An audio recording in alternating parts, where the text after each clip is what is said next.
Okay, we good to go in a minute, mate?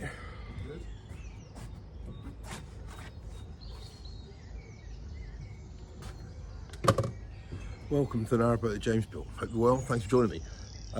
Globe Inn was our overnight stop, which was okay, except we got here late, so we couldn't go in for dinner. But we've got a massive day ahead of us today, so we're setting off early. Not as early as we should have done, but we're setting off early. We're going from here to Cosgrove, yeah? Cosgrove. So there's not as many locks today. I think there's only 5 locks, but there is 18 miles of navigation. So we're basically going all the way round to the other side of Milton Keynes. Come on, let's get cracking.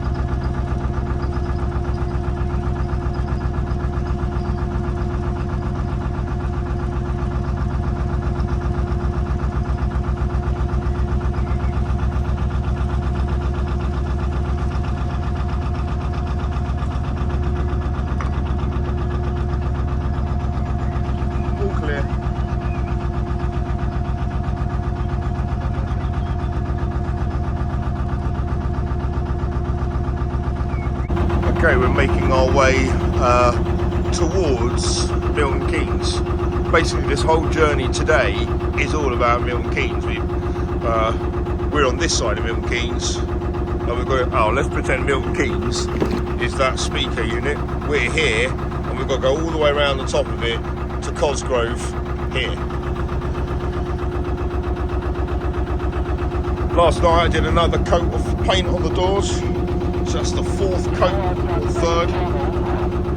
Okay, 3 locks is 1.5 miles away. Very pretty round here as we make our way through Milton Keynes.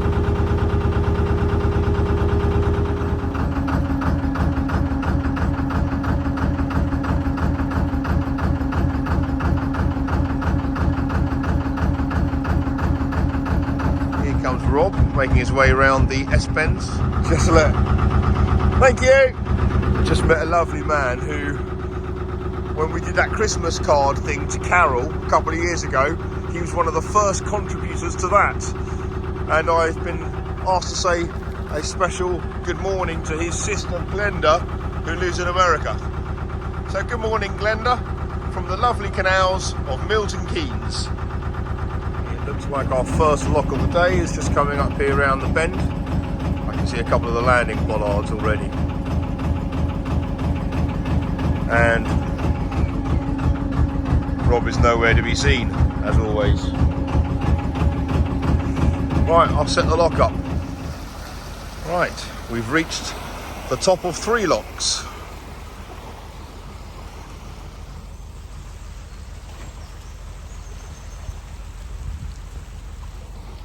And you'll see it's a staircase of locks. Well, no it's not, it's a flight of locks, because there's a pound in between each one. If there was no pound, then it'd be a staircase. This is a flight. Right, we've done the first lock in this flight, and the CRT volunteers have arrived to help us get down the flight, which is good. And we're making our way into the 2nd lock. There's the Sulby pump station, which pumps the water back into that top pound up there, because that pound is not stream fed, and it's got to do all of these locks. Right, the volunteers are taking us down the flight so I can make myself a brew. Meant to be our destination for dinner last night, but alas, it wasn't. But we're going into our 3rd lock of the day. Nice and easy with these CRT lock keepers. Well, it would be if I could line up properly. Here we are at 3 Locks pub. That should have been our destination for dinner last night. And with the CRT volunteers, we have shot down this flight. I think there's 2 more locks to go today, that's it. But about another 15 miles or so. Okay, we're going past a long line of what I think are poplar trees, and this basically goes all the way down kind of towards Milton Keynes. Right, progress is going well. We are at Stoke Hammond Lock. I got here first, just setting up for when Rob eventually gets here. Well, we've lucked out again at Stoke Hammond Lock, which is number 23, because there's a boat coming up and it's a Y beam, so they need both gates left open. So they are going to do this lock gate for us, means I can just stay on the boat, slowly go down the lock and just drive straight out. Don't have to haul the boat out, which is a bit of a relief. They have left Willowbridge Marina and they informed me that it's less than an hour's cruise away from here, which would be ideal. Good time to stop and have some breakfast.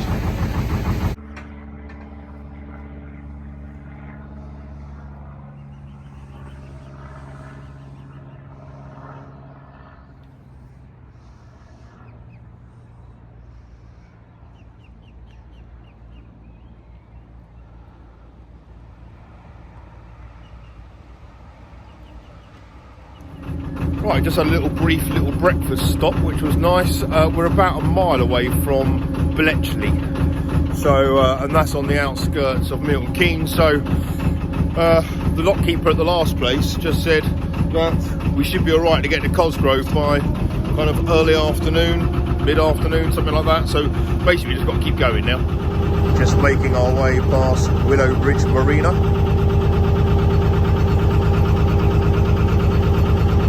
No need to stop for me. I did phone them up on the way through and they are not stockists of Craftsmaster, so we are pushing on to Cosgrove.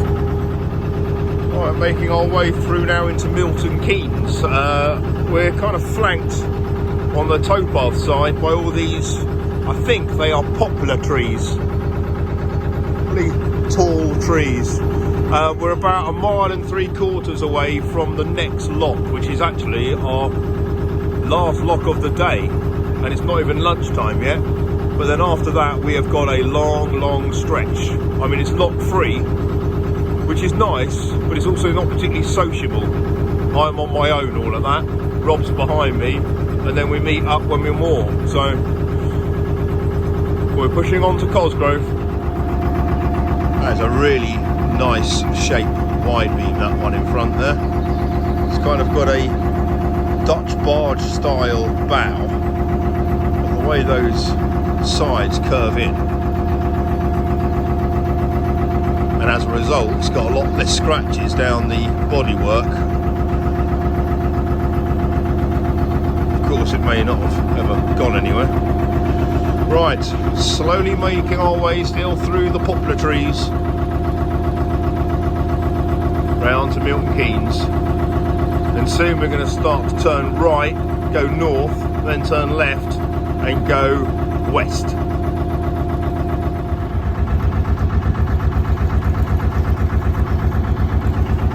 That boat there was owned by my mate Lloyd, a subscriber on the channel, and he came down to meet us when we turned up to Little Venice with some fancy patisseries from Gale's Bakery, and he's up here now. Good to see him. Right, this is the end of the poplar trees. And the trees. Oh no, there's a few more there. Oh yeah, they continue. Oh right, still not near Milton Keynes. Well, not near the town centre anyway. The canal kind of goes around Milton Keynes, so if that's town centre, kind of go all the way around it, and Cosgrove's up there.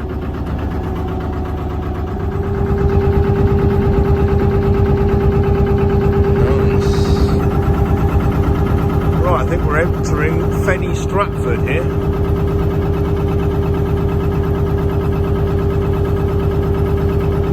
Yeah, Fenny Stratford. Here we are. Okay, we are pulling up here at Fenny Lock, which should be our last lock of the day. Oh, I remember Fenny Stratford Lock, number 22. This is the one with the swing bridge in the middle of it. So, front gate there. lower gate on the other side of the swing bridge. I'll let him go first. Oh, okay, he's letting me. Okay, mate, cheers. Luckily though, this swing bridge operates from the towpath side. So when I said there was one swing bridge to do on this trip, there's two. Blimey. This thing was nearly impossible to open. You've got to pull that handle up, and you've got to be like Hulk Hogan to do that. And it's all for this little rise here. So annoying. Okay, this lock was not meant to be here. Basically, lock 22 should, this should have all been flat. The south team digging the canal, working their way north, and the north team digging the canal, making their way south, were meant to meet at the same level, but they missed it by about 1.5 feet. So lock 22 exists. Right, that's it. Fenny Stratford lock is done, all 1.5 foot of it, and Rob's staying up there to help the old lady do the swing bridge because it's really stiff. So I'm going to continue now. I don't know, it might go all the way to Cosgrove, or I might stop somewhere en route, but that's it. Nothing else to do but get to Cosgrove. Right, still got these poplar trees all along the bank here, which suggests to me that we're still on the northern part of Milton Keynes. So again, Milton Keynes is the centre of the speaker.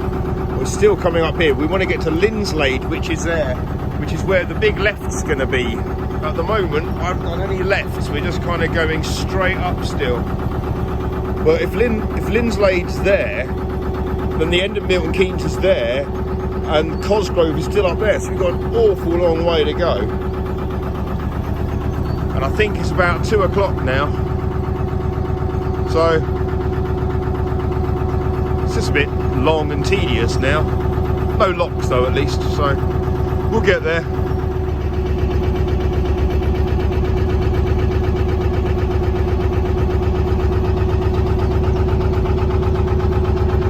Everyone going out for one of their first swims.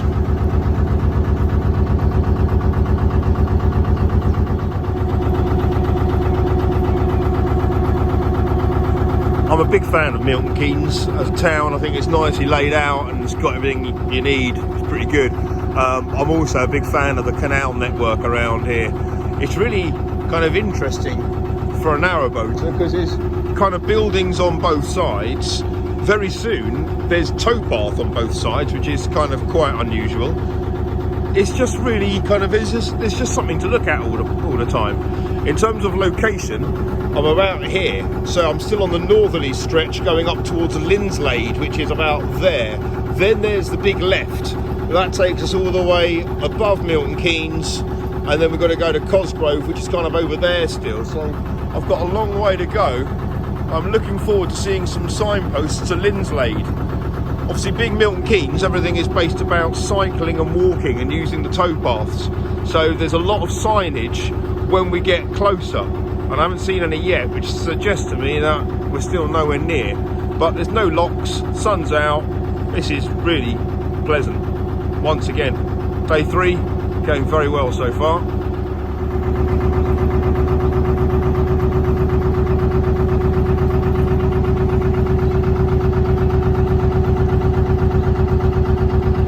Right, next marina for me to try is Milton Keynes Marina. Pub, shop, diesel, gas and facilities. I'm hoping one of those facilities is a Craftsmaster shelf. Okay, I've just seen a sign by that bridge saying Great Linford is 3.5 miles away. Hello mate, you alright? So, I don't know if Great Linford is before or after Linford, but 3.5 miles, I've got about a 1.5-hour cruise to go. Okay, I'm turning left. I'm not sure if this is the left that I need, but it's definitely a left. And there's a sign coming up in a second, and it looks like it's got mileage on it. So I might find out how far I am from Linford. Yeah, this is definitely a left.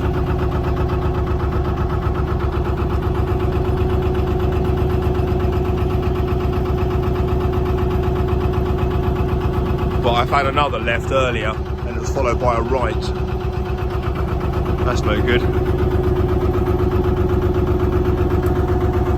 Come on, sign. If it's got Cosgrove on there, that'd be nice. Unless it tells me it's like 10 miles or something, then that would not be nice. Here we go.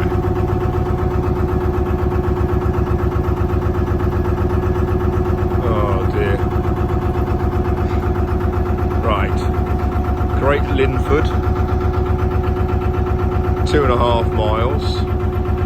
Cosgrove, 7.5 miles. This is one of those examples where there's towpaths on both sides here of the canal. You might not be able to see it in the full foliage, but this is also a rare point in Milton Keynes where there's no moored boats, so I can kind of go a little bit quicker. I think I'm going about 3 miles an hour at the moment, which is what I'm going to need to be doing as much as I can. We've got about 7 miles left to go before we get to Cosgrove. Bridge 81 has some serious cracks going on it. That is not looking good.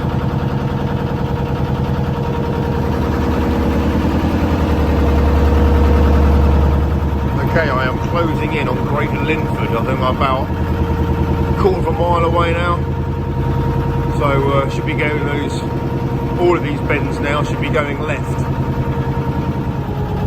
Eventually. The poplar trees are facing westerly. I think this is the big left, just after Bridge 79. Once again, towpaths on both sides. Well, nice. Right, a few more boats. Come on, be the left. And if this is Great Linford, that means I've got about, I think, 5.5 miles to go until Cosgrove.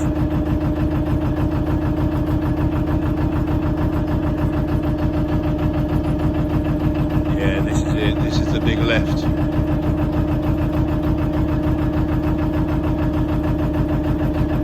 Okay, just making my way past the Black Horse pub under Bridge 76, which means that the next, not far down here, is the New Inn pub, or I think it's called the New Inn. That's where Will and I spent our second night, I believe, on our way down. So I'm kind of a little bit familiar with where I am here. I'm pretty sure my mate and friend of the channel, Ed Seaborn, lives around here. I think we're mostly heading in a westerly direction because I've got the sun in my face most of the time. I've just nearly crashed into a wide beam being driven by a boat mover just on that sharp S bend round there. It's typical. Haven't seen a boat for like 2 hours, and on a blind bend it's me versus a wide beam, and it just so happened there was a weir on that side there, so it was all a bit hairy for a sec. I feel like we're closing in on Cosgrove, which feels really good. I reckon maybe another hour and a bit should be there. I don't know if the distance though goes to this side of Cosgrove Aqueduct, or, which it probably won't do, the distance probably goes to Cosgrove Little Village. So if we're going to moor up this side of the aqueduct, which we'd like to, then it's going to be a little bit closer. Okay, I don't know what place this is called, but I've just seen a sign saying Cosgrove 2.5 miles. So I reckon about an hour left. As a result, we'll get there, there'll be plenty of light left. We go for a little explore and then set up the bride. Right, here's our first aqueduct of the trip. Cosgrove, now says 3 miles. That's annoying. And that is the first time we've had a boat ahead of us going in the same direction. From the look of it, from those tunnel bands at the back, I can see, because the top one is a white tunnel band, that is a hire boat belonging to the Wyvern Shipping Company. Right, let's put the foot down a little bit and see what this is.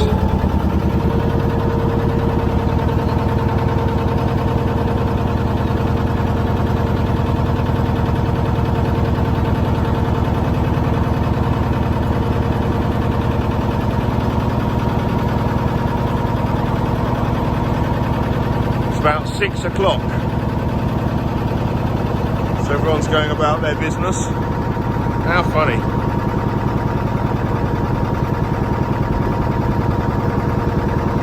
Not quite as rewarding as going over the aqueduct over the North Circular. Still.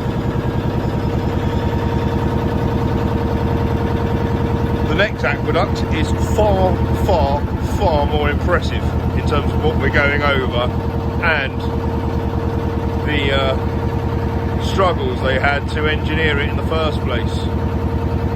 1 or 2 failed attempts before they got it right. That's some of the things I want to go and have a look at if we get there with enough light, and I think we're going to. Rob's just radioed through to me to say that there's a guy behind him absolutely caning it, so he's pulling over. So I'm going to use this little space here, do exactly the same and just get out of the guy's way.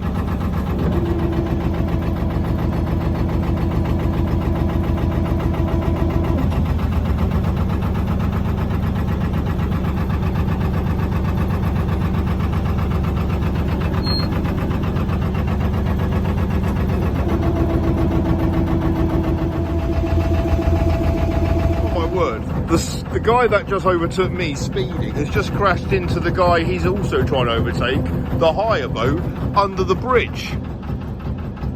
Blimey. Now the hire boat's having to reverse out of the way. That guy's a nutter. This guy on the hire boat has just waved me past. That must be a first, overtaking a hire boat. Check to see that those hire boaters were alright after getting rammed out the way by that other guy. Right, we are about 1.5 miles away from Cosgrove. This is good news. Okay, I've just seen a sign saying the aqueduct is 1/4 mile away and Cosgrove is 1 mile away. So we want to moor up this side of the aqueduct. So at the very most, we've got about 1/4 mile left. So not much at all. Just get myself underneath this bridge and then basically we're looking for moorings. Happy days.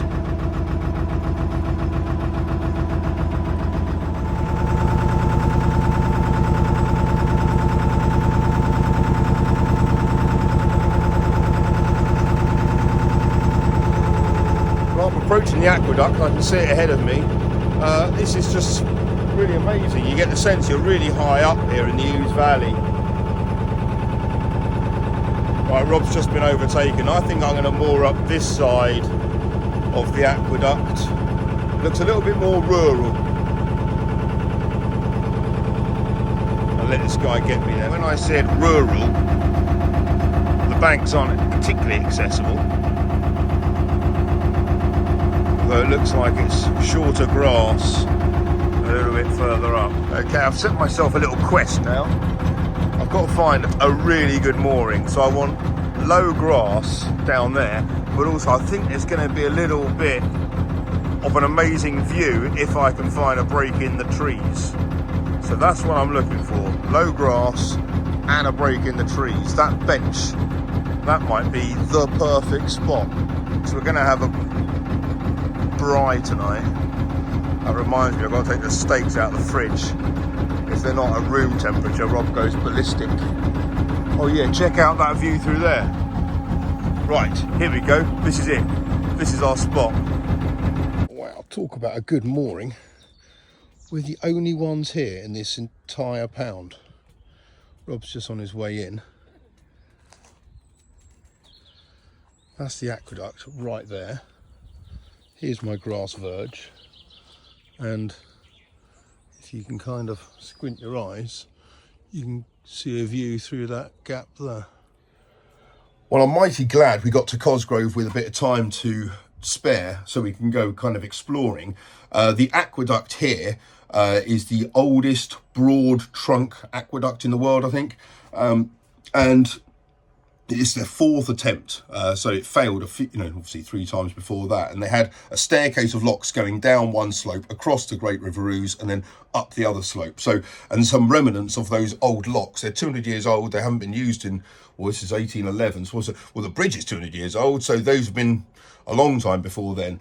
But there's still some remnants of them, so we're going to go and have a look at that. I'll also keep you up to speed with how Rob's getting on with those Delta Pros powering his boat. Basically, he's come all the way here today, so 18 miles, and he barely used the diesel engine. So yeah, it's kind of working very well. I owe him so much diesel because I used his boat for showers for basically a year and a half, and he powers his hot water through diesel. So I feel like I'm paying him back a bit. But let's go on board and check out how he's getting on. Okay, here's the setup on Rob's boat. This is the cupboard where the two Deltas are, and we got a Delta Pro here and a Delta Pro Extra battery here. They are connected through a really fat, chunky cable at the back there. You'll see. And so they're connected together, and the Delta Pro is plugged in. You'll see there it's got a 3-pin plug going into its 240 volt inputs. Just turn the Deltas on. Don't know if you can see any of that, but basically it's at 93% charge at the moment. It'll say it'll run for 9 days like that. But that plug there is connected to Rob's shore power, which is here. So we click it to aft, which will engage the shore power where it's linked in, and that will plug that in, which therefore means that the Delta Pros are acting as shore power. And when we turn it on, we're able to change the amount of power going from these into the battery bank. There we go. So, bulk charge coming through. So the EcoFlows are now charging your house bank. Yeah.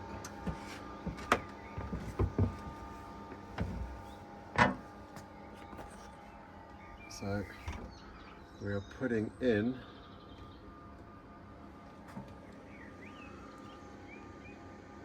490 watts at the moment, but I can turn that up. And I've got to be careful because I've only got a 13 amp fuse in it. That's 1.2 kilowatts that I know. went up to. I've only got a 13 amp fuse in it, so okay. Just got to make sure that we don't blow the fuse. I was going to say the EcoFlows can take it. Well, yeah, it's the fuse and the plug that can't. So with the diesel engine off, we can engage the hybrid marine system, which takes all the energy straight out of the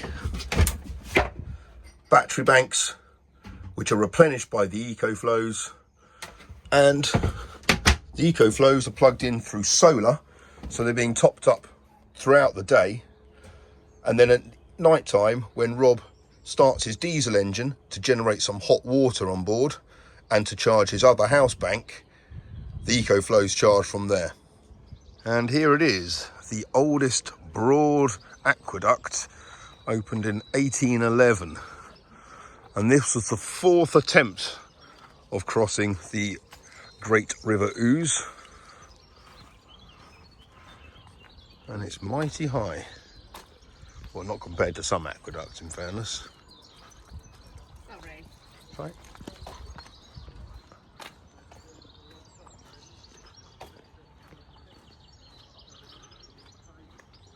And Cosgrove village is just a little bit further down there, half a mile or so.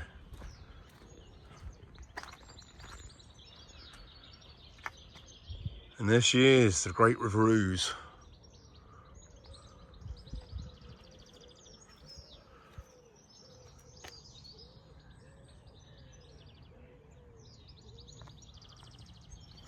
And the old staircase of locks kind of went in a curve around there. It crossed the Ouse down there and then went back up there. So that's what we're going to go and explore in a little bit.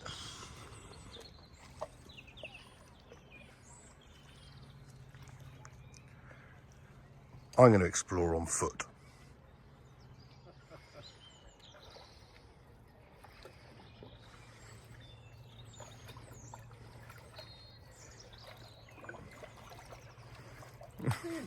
Easy. Your turn next. No thanks. Right, goes through the horse tunnel.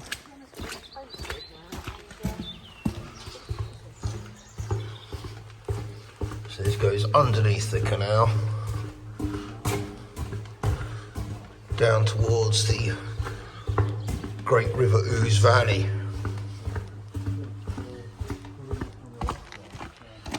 Here we go, and we emerge on this side.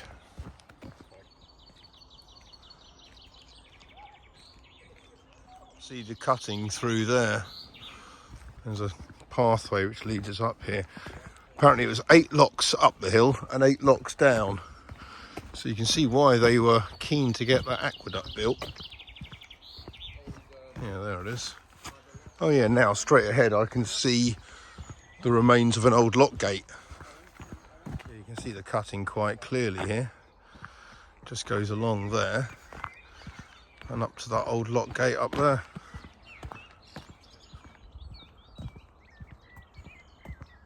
And here we go.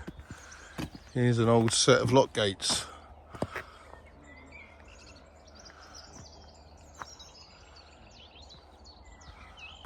Amazing, really. Oh, here's a plaque about it. This is the site of one of the 8 locks that was set on the temporary canal that ran from Old Wolverton to Cosgrove Lock in the early 19th century. So that's where we're moored here. We went down there, through the tunnel, walked up here, and that's where we are. So there's a few more locks up here, and then we will end up on the offside. So we might have to walk back. It's amazing though. Good night, Cosgrove. Thanks for watching. See you tomorrow. Bye.